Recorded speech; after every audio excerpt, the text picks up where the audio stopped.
అంత్యకాలాభిషేకమే నా పైన ఉంచినందునా, అంత్యకాలాభిషేకమే నా పైన ఉంచినందునా, కృతజ్ఞత స్తోత్రాలతో నిన్ను కీర్తించి ఘనపరతును. కృతజ్ఞత స్తోత్రాలతో నిన్ను కీర్తించి ఘనపరతును. నవనూతన మార్గములో నన్ను నడిపే నా యేసయ్యా, నవనూతన మార్గములో నన్ను నడిపే నా యేసయ్యా. ఆరాధనా నీకే, ఆరాధనా నీకే, ఆరాధనా నీకే, ఆరాధనా నీకే. అంత్యకాలాభిషేకమే నా పైన ఉంచినందునా, అంత్యకాలాభిషేకమే నా పైన ఉంచినందునా.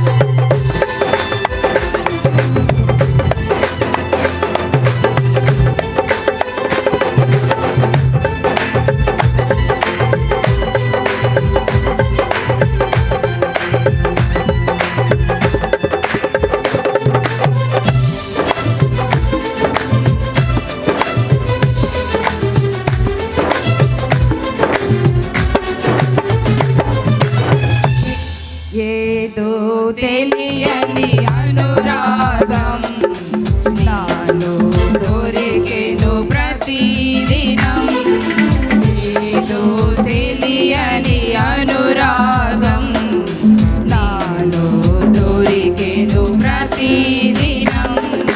నీ మమకారమే నాకు రుచి చూపినా,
గడిపే ప్రతి నిమిషం నా జీవితానికి అతి మధురం. నీతో గడిపే ప్రతి నిమిషం నా జీవితానికి అతి మధురం. నీ మాధుర్యమే నాకు పరిచయమై నీ జీవమే నాలో కలిగించెను. నీ మాధుర్యమే నాకు పరిచయమై నీవు జీవమే నాలో కలిగించెను.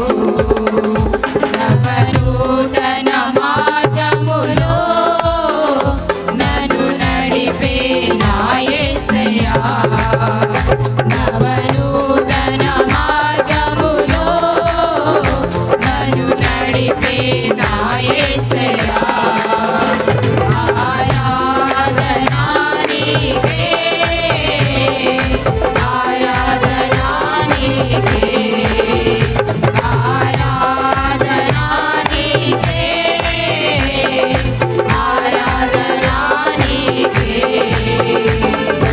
అంత్యకాల అభిషేకమే నాపైన ఉంచినందున, అంత్యకాల అభిషేకమే నాపైన ఉంచినందున, కృతజ్ఞత స్తోత్రాలతో నిన్ను కీర్తించి ఘనపరచును. కృతజ్ఞత స్తోత్రాలతో నిన్ను కీర్తించి ఘనపరచును. నవనూతన మార్గములో నన్ను నడిపే నా యేసయ్యా. నవనూతన మార్గములో నన్ను నడిపే నా యేసయ్యా. ఆరాధనా నీకే, ఆరాధనా నీకే, ఆరాధనా నీకే, ఆరాధనా నీకే, ఆరాధనా నీకే, ఆరాధనా నీకే, ఆరాధనా నీకే, ఆరాధనా నీకే.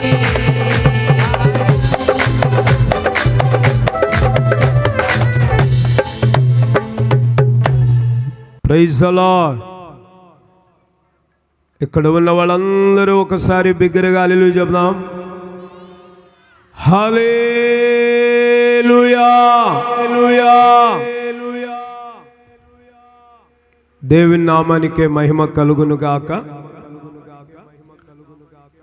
ఈ 25వ వార్షికోత్సవ పరిశుద్ధాత్మ పండుగలు ప్రతిరోజు కొద్ది నిమిషాలు సాక్ష్యం మనం వింటూ వస్తూ ఉన్నాం. ఇక మిగతా కార్యక్రమాలన్నీ కూడా యథావిధిగా జరుగుతూ ఉన్నాయి. ఈ విషయాలను మీరు గమనించాలి. సమయం చాలా విలువైనది. అది పోనివ్వక సద్వినియోగం చేసుకునేవాడే జ్ఞాని. సమయము మన కోసం ఉండదు. సమయం మన కోసం ఎప్పుడూ వేచి ఉండదు. సమయము కోసం మనం సిద్ధంగా ఉండాలి. గమనించండి, ఇప్పటికే ఇంచుమించు ఒక 30, 22, 23 సంవత్సరాల అనుభవాన్ని మీకు చెప్పాను. అంటే 94వ సంవత్సరము నుండి 2025వ సంవత్సరం వరకు, అంటే 31 సంవత్సరం. ఈ విషయాల్ని మనం గమనిస్తే ఒక్కొక్క భాగంగా ఒక్కొక్క రోజు కొన్ని విషయాలు సాక్ష్యం చెప్పుకుంటూ వచ్చి ఐదు భాగాలు చేసుకొని 4 భాగాలు క్లుప్తమైన విషయాలు చెప్పాను. ఈరోజు 5వ భాగం, ఈ చివరి భాగం. అంటే చాలామందికి ఉన్న ఒక అనుమానం, డౌట్లు, మానవపరమైన తలంపులు ఉన్నాయి కనుక నా సాక్ష్యం వాళ్ళకు సమాధానం చెప్తుందని నేను అనుకుంటున్నాను. అందును బట్టి నేను నిజమే మాట్లాడుతున్నాను. మీరు వినటానికి అనుకూలంగా నేను మాట్లాడట్లేదు. నా రియల్ సాక్ష్యాన్ని మీతో పంచుకుంటున్నాను. గమనించండి దేవుని బిడ్డలారా, ఈ విషయాన్ని మీరు అర్థం చేసుకోండి. ఇప్పటికీ మరి సేవకు వచ్చిన తర్వాత 16 సంవత్సరాలు ఈ ప్రాంతంలో నేను కలిగిన అనుభవాలను మీతో పంచుకున్నాను. ఇప్పుడు 17వ సంవత్సరము నుండి 2017వ సంవత్సరము నుండి 2025వ సంవత్సరం అంటే ఇప్పుడు దాకా కొన్ని క్లుప్తమైన విషయాలు మాత్రమే మీతో పంచుకుంటున్నాను. ఈ మాట కొందరు సేవకులు ఉంటే బాగుంటుంది కానీ వాళ్ళ సమయంలో మనం చెప్పలేం. సమయాన్ని సద్వినియోగం చేసుకుందాం. గమనించండి, ఈ కోటాలు పెట్టుటలో ఎందుకు పెట్టాలి, పెడితే వచ్చే లాభం ఏమిటి అనే ప్రశ్నకు నా జీవితంలో నేను ఎదుర్కొన్న ఈ కోటాల విషయంలో అవమానాలైనా నిందలైనా దేవుడు నాకు ఒకరోజు సమాధానం చెప్పాడు. ఇంచుమించు 25 కోటాలు పెట్టాం. మొట్టమొదటిగా పరిశుద్ధ సమాజ కోటాలని అగ్రహారములో ఆ చర్చి దగ్గర ప్రారంభమైంది. కొన్ని సంవత్సరాలు అలా పెట్టాం. ఆ తర్వాత ఉద్యోగ కోటాలని కొన్ని సంవత్సరాలు పెట్టాం. ఆ తర్వాత సభలు అని పెట్టాం. కొంచెం మార్పు చేర్పులు వచ్చి మహాసభలు అని కూడా పెట్టాం. ఎందుకో కొన్ని మార్పులు ఇలా వస్తూ ఉన్నాయి. మహాసభలు అని ఎందుకు పెట్టాల్సి వచ్చిందంటే 2017వ సంవత్సరంలో జరిగిన సందర్భాన్ని మీకు చెప్తాను. అయితే ఈ విషయాన్ని గమనించండి. పెట్టుకుంటూ వస్తే నాకే ఒక నిరాశ వచ్చింది. ఎందుకంటే అప్పట్లో 20,000 30,000 ఖర్చు అయ్యేది. అందులో 10,000 అప్పుడు పెట్టినా సగమే వస్తాయి. 50,000 పెట్టిన రోజు 25,000 వచ్చినాయి. అంటే ఖర్చు 50,000 పెడితే 25,000 సంఘస్థులు ఇచ్చేవాడు, 25,000 అప్పు అయ్యేది. ఇక ఈ విధంగా పెట్టుకుంటా వస్తూ ఉన్నాం. ఒక రోజుకి 2017వ సంవత్సరంలో ఒక ప్రశ్న ఎదురైంది. ఆ 2017వ సంవత్సరంలో మా తమ్ముడు వివాహం జరిగింది. ఫిబ్రవరి నెల 16వ దినమున వివాహం చేసుకున్నాడు. నేను ఒక మాట అనుకున్నాను. మామూలంగా ఇంతకుముందు ఒక 60,000-70,000 అయితే 30,000-40,000 మాత్రమే సంఘస్థులు ఇస్తారు. 30,000-40,000 దాకా అప్పు పడుతుంది. ఈ సంవత్సరం మా తమ్ముడు పెళ్ళయింది, ఇంచుమించు 10 లక్షలు పెట్టుకున్నాడు. వాడిని అడిగినా కూడా ఇవ్వడు.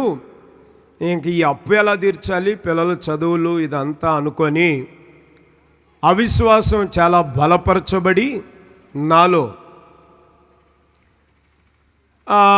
అవిశ్వాసం వల్ల ఇక 2017వ సంవత్సరంలో ఈ మహాసభలు పెట్టకూడదు అని ఒక నిర్ణయం వచ్చింది. అమ్మా వింటున్నారా? ఓ నిర్ణయం అంటే ఇక పెట్టకూడదు అని. ఈ క్రమంలో ప్రార్థన చేస్తూ ఉన్నా. ప్రభువా ఈ సంవత్సరం కోటాలు పెట్టనయ్యా, ప్రభువా ఈ సంవత్సరం కోటాలు పెట్టనయ్యా అని ప్రార్థన చేస్తున్నా. అది తెల్లవారుజామున ఏకుజామున.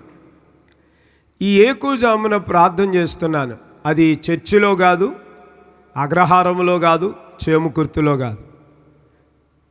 మార్చి నెల మొదటి దినాల్లో ఒక 7 మంది పాస్టర్లను కలిసి కేరళ టూర్కి వెళ్ళాం.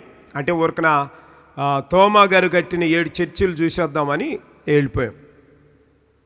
ప్రార్థన చేసుకుంటా మా వీకో వ్యాన్ ఉండేది రెడ్డిది, అందులో పోయాం. మోనార్లో ఉన్నాం ఒక రాత్రి, భయంకరమైన చలి. అక్కడ తెల్లవారుజామున ప్రార్థన చేస్తూ ఉన్నాం. ప్రభువా, ఈ సంవత్సరం కోటాలు పెట్టలేనయ్యా అని. అది మార్చి నెలలో, పైగా ఏప్రిల్లో పెట్టాలి కాబట్టి ఇంత దగ్గరలో అసలు కుదరదు, ఇప్పుడు డబ్బులు లేవు అనుకున్నా. అంటే ఇంకా నెల టైం ఉంది కోటాలు పెట్టడానికి. కానీ భయం ఏంటంటే నెలకు ముందే ఏమన్నా డబ్బులు వస్తే పెట్టగలం, కానీ ఇప్పుడు దాకా రాని డబ్బులు నెలలో ఏమొస్తాయి. కాబట్టి ఈ విధంగా పెట్టలేనని అవిశ్వాసంతో ప్రార్థన చేస్తుండగా తెల్లవారుజామున దేవుడు నాతో స్వరముతో మాట్లాడాడు. విశ్వసించువాడు కలవరపడడు అని. ఈ మాటను గమనించండి. కొంతమంది దేవుడు మాట్లాడుడు అంటుంటారు. ఒకవేళ వాళ్ళతో మాట్లాడుడేమో కానీ నాతో మాత్రం మాట్లాడాడండి. నేను ఆయన స్వరం ఎన్నోసార్లు విన్నాను. ఇంకా అలాంటి విషయాలు చెప్పాలంటే ఇంకొక 5 రోజులు పట్టిద్ది, కానీ వాటి జోలికి పోవట్లేదు. సందర్భాన్ని బట్టి ఒకటి మాత్రం చెప్పాను. విశ్వసించువాడు కలవరపడడు అని మాట్లాడితే ఇక నాకు అర్థమైన సత్యము విషయం ఏమిటంటే, అంటే దేవుడు కూటాలు పెట్టే విషయంలో ఒక అద్భుతం చేస్తాడు అని అర్థమైంది. కూటాలు పెట్టుటకు నేను విశ్వసించాలి అని తెలుసుకున్నాను. ఇక అక్కడి నుంచి వచ్చాను. ప్రతి సంవత్సరం చర్చి ముందు బజారులో పెట్టే కూటాలని ఈసారి సేలో పెట్టాలి అన్నా. ఎందుకంటే పెట్టకూడదు అనుకున్నాను, ఇప్పుడు అంతకు మించి పెట్టాలి. ఎందుకంటే దేవుడు నాతో మాట్లాడాడు కనుక. అంతేనండి. చర్చి వెనక పొలం ఉండేది, ఆ ప్రహరీ కట్టిన పొలం. ఇక అంతే పెట్టేశాం. సంఘస్థులందరూ ఆంతరం చూస్తున్నారు, ఏంటిది అసలు ఏమి నిర్ణయం ఇది, ఉన్నదే 50 మందివి, 50 మందికి సేలో పెడతారా, అసలు ఎలా సాధ్యం ఇది. ఇట్లాంటి స్టేజ్ వేసాం. అంటే ఇవన్నీ కట్టలేదు కానీ కొంచెం ఇట్లాంటి సౌండ్ సిస్టమ్ పెట్టేసి ఇట్లా చేసేసాం. కొంచెం అందరికి ఆశ్చర్యంగానే ఉంది. కానీ 2017 సంవత్సరంలో దేవుడు మాట్లాడిన తర్వాత కోటాలు పెడితే 30 మంది మారు మనసు పొందారండి.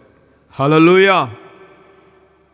ఇక 30 మంది మారు మనసు పొందినా కొంచెం ధైర్యం వచ్చింది.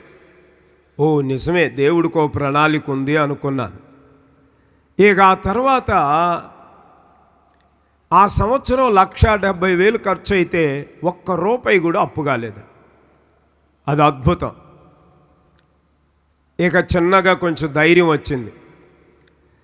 అదేంటంటే ఇక దేవుడు నా పక్షంగా ఉన్నాడు, 30 మంది మారు మనసు పొందారు, ₹1 కూడా అప్పు కాలేదు, మరి దేవుడు ఏదో ఓ పెద్ద ప్రణాళికే కలిగి ఉన్నాడని ఇక 2018లో మరలా మహాసభలు పెట్టాలి అని ప్రార్థన చేస్తున్నాం.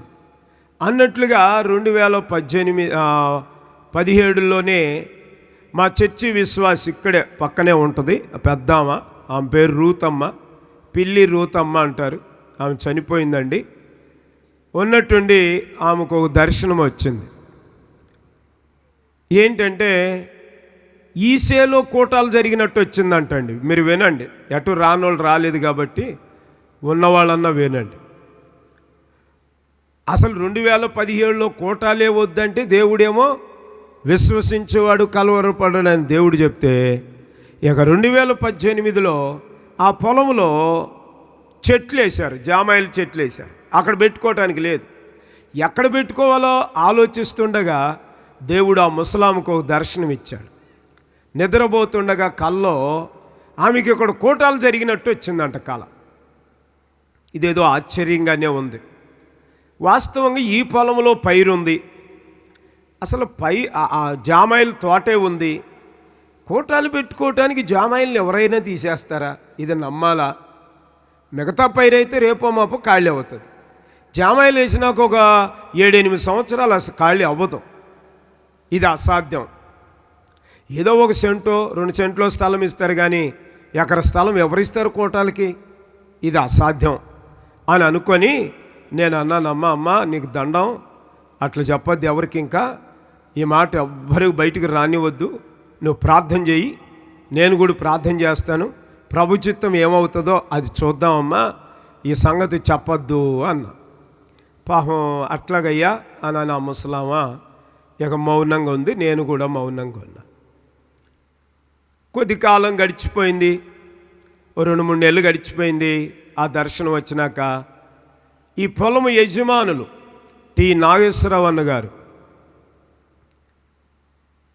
అన్నుండి ఒకరోజు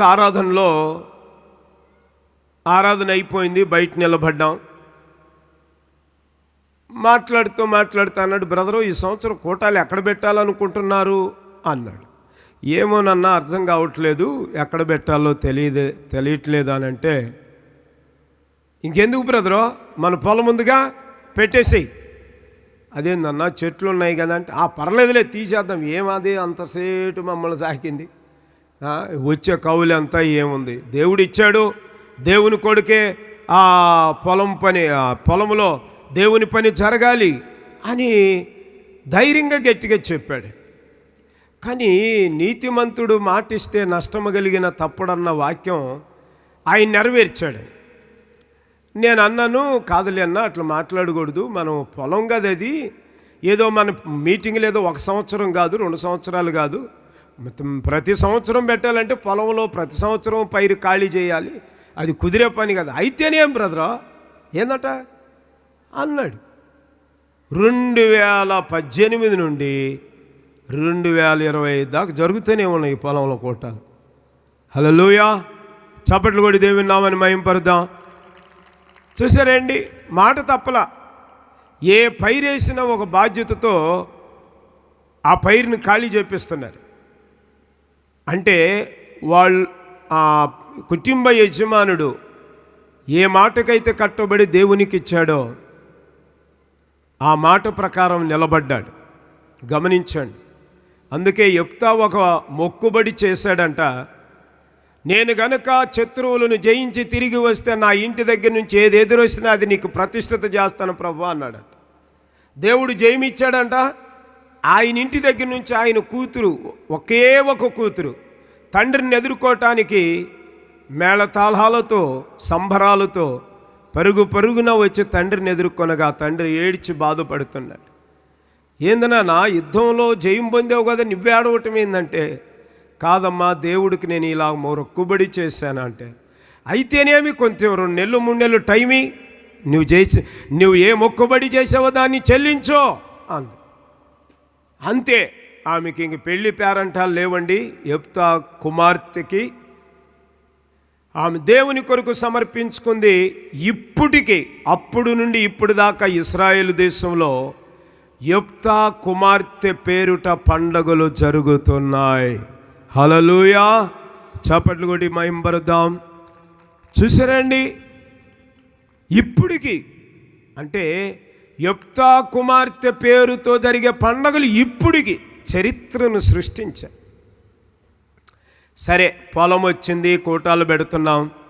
2019లో ఒక ఆలోచన, ప్రభువా ఇవి అసలు కోటాల, ఉద్యోగ కోటాల, సభల, అసలు ఏమని పేరు పెట్టాలి వీటికి? ప్రార్థన చేస్తా ఉన్నాం. అసలు ఏమని పేరు పెట్టాలి ప్రభువా వీటికి? ఇవి మహాసభలు అనాలా, ఉద్యోగ కోటాలు అనాలా, ఏమనాలి అని ప్రభు సన్నిధిలో ప్రార్థన చేస్తే ప్రభు అన్నాడు, నాకు తెలియకుండానే ప్రార్థన చేసేటప్పుడు నాకు తెలియకుండానే నా నోరు బలుకుతుంది. అంటే ప్రార్థనలో, అంటే ఇది ఎక్కడ చూసిన పేరేం కాదు, నా నోరు బలుకుతుంది. పరిశుద్ధాత్మ పండుగలు, పరిశుద్ధాత్మ పండుగలు, పరిశుద్ధాత్మ పండుగలు అంట. అదేంటి ఇది కొత్త పేరు? కోటాలకి ఏం పేరు పెట్టాలా? నేను ప్రార్థన చేస్తుంటే నా నోరు ఏంది ఇలా బలుకుతుంది? ఇది కన్ఫామ్ చేసుకోవడానికి ఒక 5-6 నెలలు టైం పట్టింది. అందుకు గాను ఈ సంగతిని పెద్దలు అబ్రాహ్మణ దగ్గరికి వెళ్ళి, అన్న ఎందుకో ప్రార్థన చేస్తుంటే ఈ మాట వినపడుతుంది, అని చెప్పాను. సరే ప్రార్థన చేద్దాం, కన్ఫర్మ్ దేవుని చిత్తం ఎలా ఉంటుందో అని అన్న కొంచెం తనకున్న బిజీని బట్టి ఆ రోజు ఆ విషయంలో సరైన సమాధానం చెప్పలేవు. మరలా అన్నయ్యోళ్ళ మామగారు అంటే అక్కోళ్ళ నాన్నగారు థామస్ గారి దగ్గరికి వెళ్ళి, అయ్యగారు మరి ఈ విధంగా ఎందుకో నేను ప్రార్థన చేస్తుంటే ప్రతి సంవత్సరం కూటాలు పెడుతుంటాం, దానికి ఏం పేరు పెడితే బాగుంటుంది అని ప్రార్థన చేస్తుంటే పరిశుద్ధాత్మ పండుగలని నా నోరు పలుకుతుంది. అంటే తెలియకుండానే ఆ పేరు నాకు ఇష్టం లేకపోయినా అదే పలుకుతుంది. ఏంటండి దీని అర్థం అంటే థామస్ గారు చెప్పారు, మంచిదేనయ్యా, పరిశుద్ధాత్మ పండుగలు అనే మాటకు అర్థం ఉంది కదా. అంటే పరిశుద్ధాత్మ వచ్చి ప్రజలతో కలిసి ప్రజలు పరిశుద్ధాత్మతో కలిసి చేసుకునేదే పండగ కదా. అసలు పరిశుద్ధాత్మ రావటమే పండగ కదా. పరిశుద్ధాత్మ పండుగల్లో తప్పేముంది అమ్మ పేరుక అన్నాడు. కొంచెం వివరణ ఇచ్చాడు. ఇంకా 2020వ సంవత్సరం నుండి పరిశుద్ధాత్మ పండుగలు అని నామకరణం జరిగింది. అప్పటి నుంచి అప్పటిదాకా కోటాలని సభలని ఉద్యోగ సభలని వచ్చిన ఇది ఇక 2020 నుంచి పరిశుద్ధాత్మ పండుగలు అనే పేరు వచ్చింది. ఇక అది మొదటి సంవత్సరం అయ్యింది.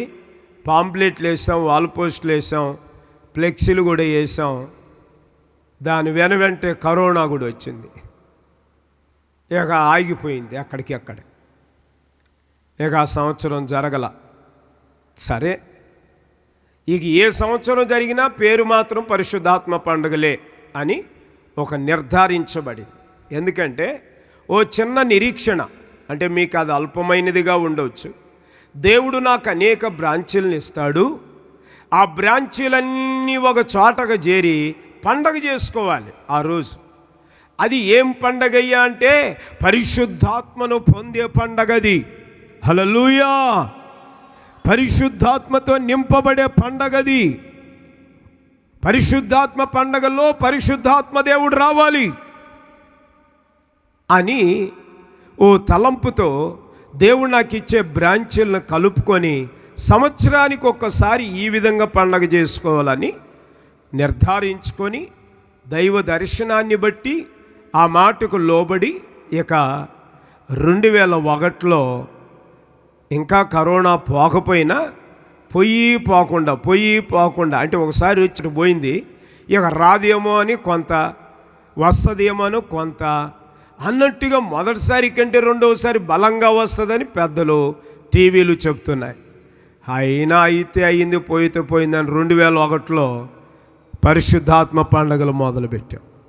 ఆ సంవత్సరం జడ్సన్ అబ్రామాయి గారు, ప్రీతా జడ్సన్ గారు 2 సంవత్సరాలు వచ్చారు. ఇక పరిశుద్ధాత్మ పండుగలు జరిగినాయి అన్నట్టుగా కరోనా కూడా వచ్చింది మాకు. ఇక అప్పట్లో 4 లక్షల ఖర్చు, దాదాపు 4 లక్షల పైన అయితే సంఘస్థులు కొద్దిపాటి కానుకిచ్చారు. 4 లక్షల అప్పు మిగిలింది. 4గురికి కరోనా వచ్చింది మాకు. కారు కూడా కొత్తగా కొన్నాం, మహీంద్రా కారు. ఇవన్నీ ఉండగా కరోనా వస్తే టీవీ ఆన్ చేసిన 2 నిమిషాలకు ఒకరు చచ్చిపోయారు, 3 నిమిషాలకు ఇంకొకరు చచ్చిపోయారు. వాళ్ళను పూడవటానికి పొక్కిలేని వచ్చింది, గుంట దవ్వింది, పొక్కిలోంతో నెట్టారు, పూడిశారు. ఇవే మాటలు. అసలు మాకే వచ్చింది ఈ వార్తలు ఏంటంటే ఇంకా భయం వేస్తుంది. 4 మనుషుల్ని పలకరించే మానవుడు లేడు అన్నట్టుగా కరోనా ఏమో కానీ ఊరిలోనే ఉన్నట్టున్నాము కానీ అరణ్యంలో ఉన్నట్టుగా అనుభవించాం. ఏ మనుషునికి సంబంధం లేని పరిస్థితులు. కానీ దేవుని మహాకృపను బట్టి నేను ఒక చిన్న ప్రార్థన చేశాను. ప్రభువా, పరిశుద్ధాత్మ పండగలు పెట్టాను, 4 లక్షలు అప్పు అయింది, నేను తీర్చవలసిన అప్పు ఉంది. కానీ మాకు కరోనా వస్తే హాస్పిటల్కి మరోగా 6 లక్షలు పెట్టాలి, ఈ అప్పులు తీర్చలేమయ్యా, కరోనా రాకుండా సహాయం చేయయ్యా అని ప్రార్థన చేస్తుండగా ఆ రాత్రి దేవుడు ఒక దర్శనం చూపించారు. అదేంటంటే ఆ దర్శనములో ఓ పెద్ద అపార్ట్మెంటు, ఆకాశానికి సగం ఉంది. అంత పెద్ద బిల్డింగ్ని ఎక్కాలి. ఒక 2-3 అంతస్తులు ఎక్కాం. ఎక్కిన తర్వాత కార్నర్లో నిలబడి ఇంకా ఎక్కాల్సింది చాలా ఉందే అని ఆలోచిస్తున్నా. ఇంతేనా ఎక్కింది అనుకుంటున్నా ఇప్పుడు దాకా.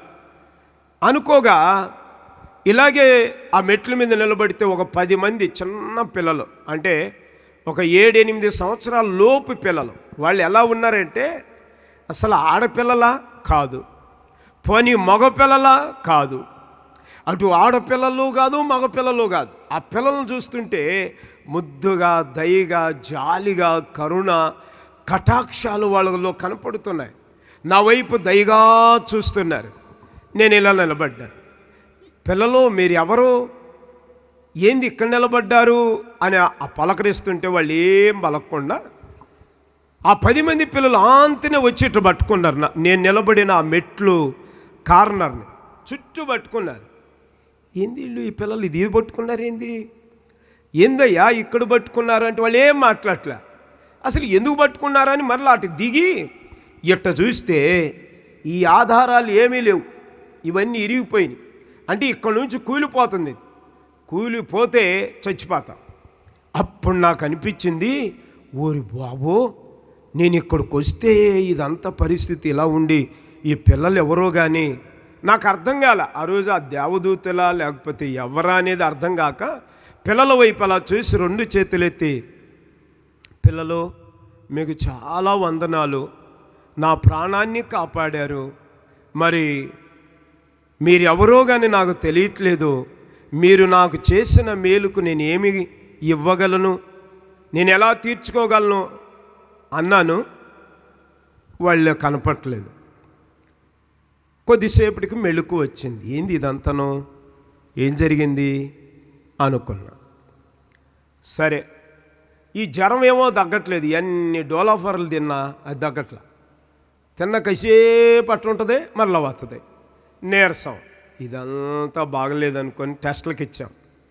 నేను అనుకున్నాను ఆ మెట్లు ఏమన్నా కరోనానా లేకపోతే ఏం జరుగుతుంది నాకు అర్థం కాక అబ్రాహ్మణ్కు ఫోన్ చేసి, అన్న చెప్పాడు ఏం కాదు నువ్వు భయపడద్దు, దేవుడు నీ పక్షంగా ఉన్నాడు, కరోనా వచ్చినా కూడా ఏం కాదన్నాడు. అదేందన్నా రాకూడదని మనం ప్రార్థన చేస్తాం, వచ్చినా ఏం కాదని నువ్వు అంటున్నావు, ఇదేందన్నా ఎటు మాట్లాడుతున్నారు, వస్తే రాని ఏమైంది నేను బతకలా అన్నాడు. ఓ బాబు అనుకున్నా. 2 రోజులకు రిపోర్ట్ రానే వచ్చింది, అందరికీ కరోనా అని. ప్రైజ్ ది లార్డ్, హల్లెలూయా హల్లెలూయా. ఎంత మంచోళ్ళో చెప్పం మీరు. కరోనా వచ్చిందని నేను చెప్తే ప్రైజ్ ది లార్డ్ అని మీరు చెబుతుంటే ఎంత కక్ష ఉంది, అప్పటి నుంచి ఇప్పుడు దాకా తీరలేదా. కానీ దేవుని కృపండి, అది వచ్చిందంతే, కానీ ఏం చేయలేకపోయింది. ఇక ఒకటే ప్రార్థన, ప్రభువా 4 లక్షల అప్పులు పరిశుద్ధాత్మ పండగలకు చేశాను, ఈ కరోనాలో మేము చావకూడదు. మాకు కలిగిన దర్శనం ఏమిటంటే ఎక్కాల్సింది ఇంకా చాలా ఉంది, నా ద్వారా జరగాల్సిన పని చాలా ఉంది అని ధైర్యం తెచ్చుకొని గవర్నమెంట్ ఇచ్చిన ట్యాబ్లెట్లు తిని మాత్రమే బతికామండి. ₹1 ఖర్చు పెట్టలే. ఆ సంవత్సరం కరోనా వచ్చినప్పుడు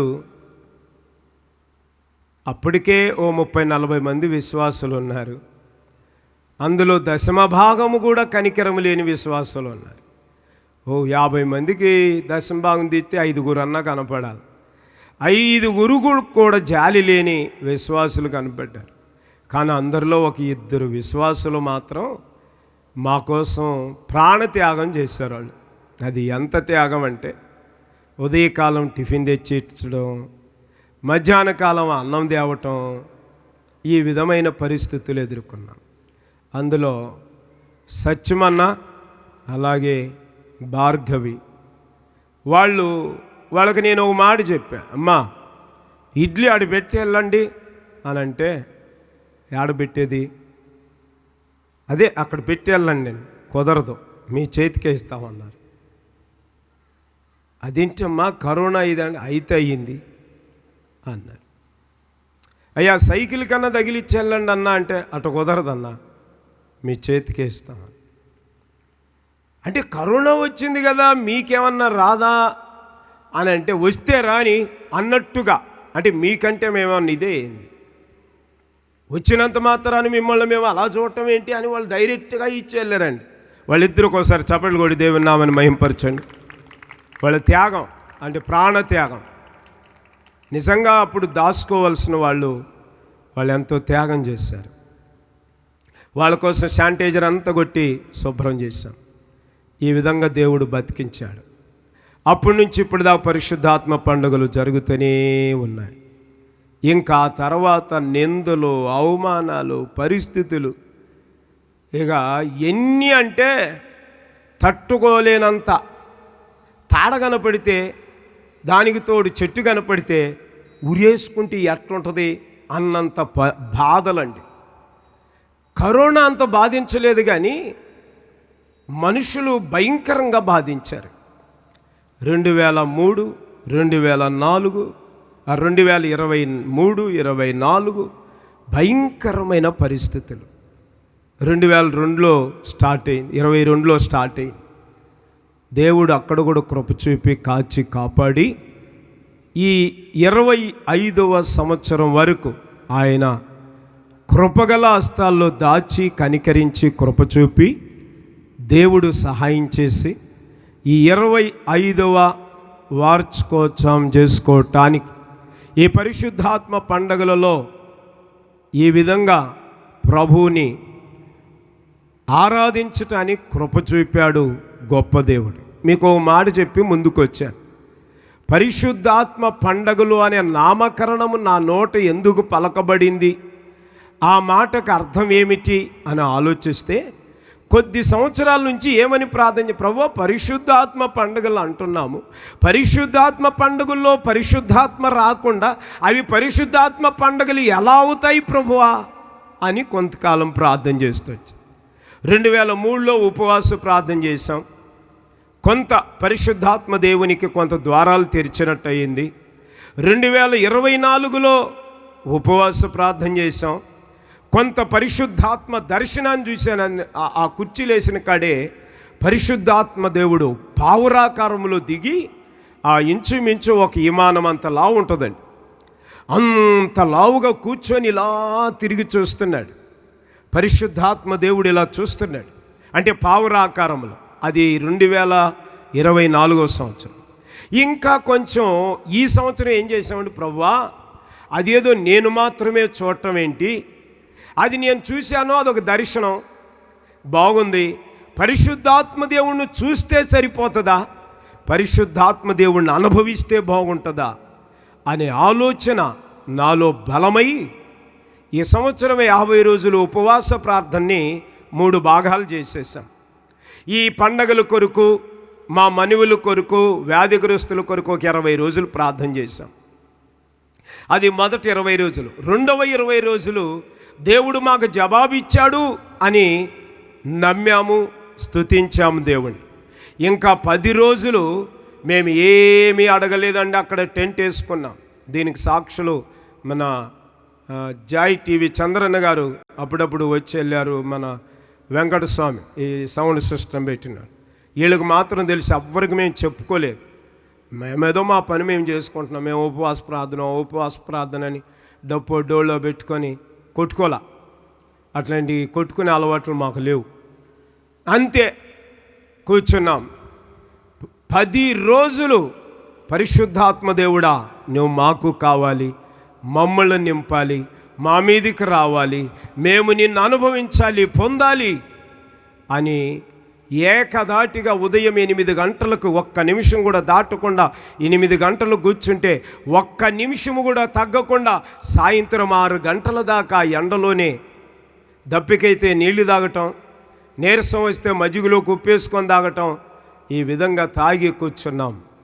అంటే తాగి అంటే సారీ మరి ఇంకొక రకంగా పోతుందేమో, మజ్జిగ తాగి కూర్చున్నాం. పరిశుద్ధాత్మ దేవునితో దేవుడు నింపబట్టాను, పరిశుద్ధాత్మ దేవుడు మాలోకి రావటానికి. ఇక నా ఆశ ఒకటే, నేనొక్కడిని నింపబడకూడదు ప్రభువా, సంఘము నింపబడాలి, దీనికి సంఘమే సాక్ష్యం చెప్పాలి అని ఆ భారంతో మేము కూర్చోగా ఒక మాట ప్రకటన చేశాను. అమ్మా ఈ 10 రోజులు అగ్రహారంలో ఒక 7 టీము పరిశుద్ధాత్మ దేవుని కొరకు ప్రార్థన చేయండి. చేముకుర్తిలో ఒక 7 టీము పరిశుద్ధాత్మ దేవుని కొరకు ప్రార్థన చేయండి. మాకు ఏ మనవులు అక్కర్లేదు, పరిశుద్ధాత్మ దేవుడు మాకు కావాలి.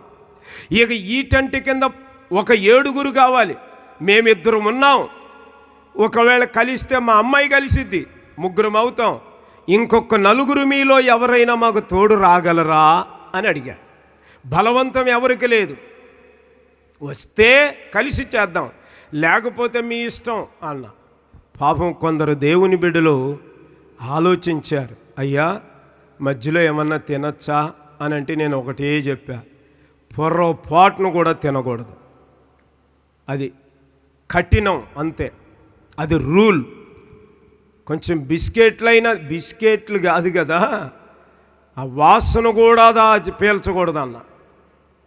కొంచెం బత్తాయి రసం, అసలు బత్తాయి రసం తాగటం, అసలు ఉపవాస ప్రార్థన మానుకోవటం మంచిది కదా అన్న. అది కూడా అనుమతించలేదు. తాగితే మజ్జిగ తాగండి, మంచినీళ్ళు తాగండి అని. నిజంగా ఆ ఉపవాస ప్రార్థనలో పాలిభాగస్తులైన వారికి తెలుసు నేను ఎంత కఠినున్నో ఎంత మూర్ఖున్నో. వాళ్ళు పాపం తిట్టుకుంటున్నో పట్టుకుంటున్నో, ఎట్లా అన్నగానిలయ్యా నీ చేతిలో పడ్డాం, సంపు మమ్మల్ని అన్నట్టుగా 7 అప్పగించుకున్నారండి. కలిసి మొర్రపెట్టాం అన్నట్టుగా పరిశుద్ధాత్మ దేవుణ్ణి పొందుకున్నాం. చప్పట్లు కొడి దేవుని నామాన్ని మహిమపరచండి. పరిశుద్ధాత్మ దేవునితో నింపబడ్డాం, పరిశుద్ధాత్మ దేవుని అభిషేకాన్ని పొందాం, అగ్ని అభిషేకాన్ని పొందాం. అది మా జీవిత అనుభవాలు, అది నిజమైన సాక్ష్యం. ఊహలతో కలిసి చెప్పట్లేదు, మేము అనుభవించి చెప్తున్నాం. పరిశుద్ధాత్మ దేవుణ్ణి మేము అనుభవించాం. పరిశుద్ధాత్మ దేవుని అభిషేకము నింపబడింది. ఆ ముగింపు సభకి దైవజనులు అబ్రామన్న గారిని పిలిచాం. వారు వచ్చి నూతన అభిషేకాన్ని ఇచ్చి పోయారు. పరిశుద్ధాత్మతో నింపబడ్డాము, కానీ భాషలు మాట్లాడలేదు.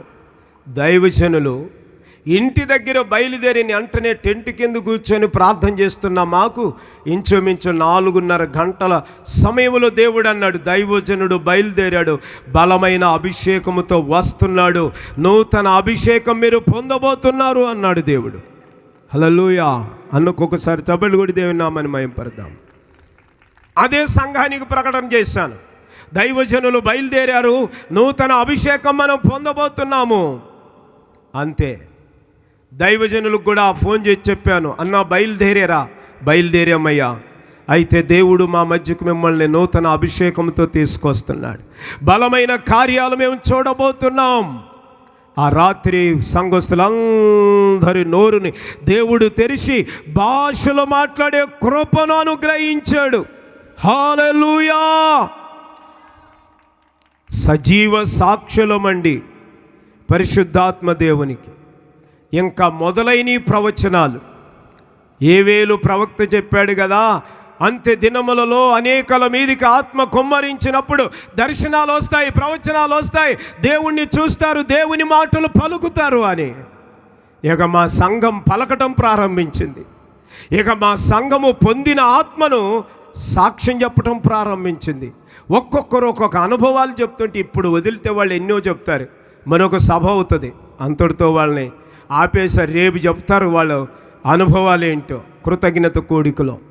అవునండి, మా సంఘము పరిశుద్ధాత్మ అభిషేకాన్ని పొందుకుంది. హల్లెలూయా. ఇదే ఈ దినాల్లో కావాలి. ఇవి అంత్య దినాలే అయితే పరిశుద్ధాత్మ దేవుడితో ఖచ్చితంగా మనం నింపబడాలి. అంత్య దినాలు కాకపోతే పరిశుద్ధాత్మ దేవుడు అవసరం లేదేమో మన పితరులకి, కానీ మనమైతే అంత్య దినాల్లో ఉన్నాం. పరిశుద్ధాత్మ తప్పనిసరి.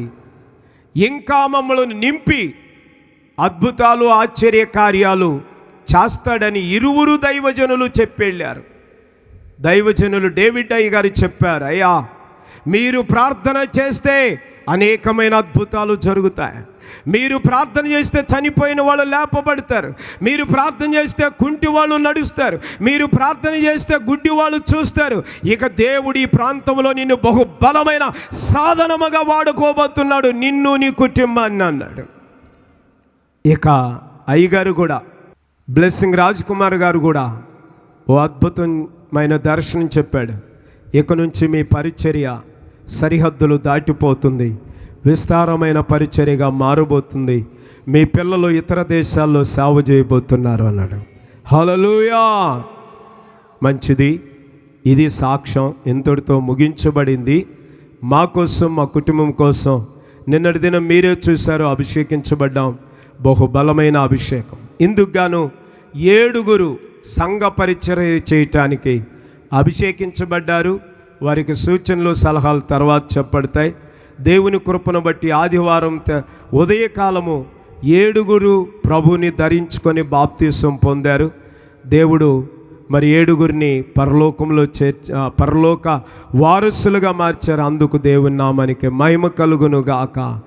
ఆమేన్, ఆమేన్.